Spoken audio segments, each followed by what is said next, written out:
હનુમાનજીનું ચોથું મંદિર જ્યાં હનુમાનજીના વિશ્રામ કરતા દર્શન થાય છે, જે અમદાવાદના રાંચરડા ખાતે આવેલું છે.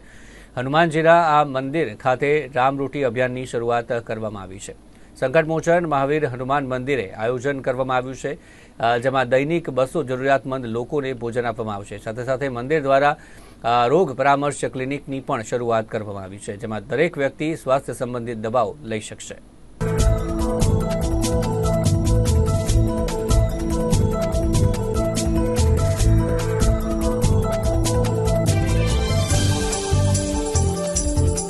નીમ કરોલી બાબાના આશીર્વાદથી આ ભારતનું ચોથો દિવ્ય એવું મંદિર છે જ્યાં હનુમાનજી વિશ્રામ કરતાની અવસ્થામાં છે અને 5 મહિના પહેલા આ મંદિરની ભવ્ય પ્રાણ પ્રતિષ્ઠા કરવામાં આવી હતી.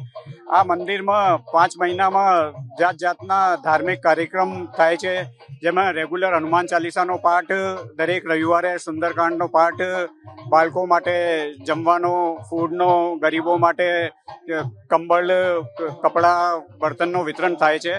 હવે આજથી આ એક રામરોટી સેવા રથનું ઉદ્ઘાટન કરવામાં આવી રહ્યું છે. હવે મંદિરમાં રોજ નિયમથી 200 લોકોનો જમવાનો પૌષ્ટિક ખોરાક બનશે અને આ શહેરમાં વિવિધ વિસ્તારોમાં જરૂરતમંદ લોકોને આ ભોજનની વ્યવસ્થા કાયમ ધોરણે ચાલુ રહેશે અને જોડે જોડે ગરીબોને બર્તન, કિરાણો અને જાતની દવાઓનું વિતરણ પણ કરવામાં આવશે. તો આજે આ શુભ પ્રસંગમાં આ રામરોટી સેવા રથનો શુભારંભ કર્યો છે અને જોડે જોડે મંદિરમાં ગરીબો માટે નિઃશુલ્ક દવાઓનું વિતરણ પણ કરવામાં આવશે.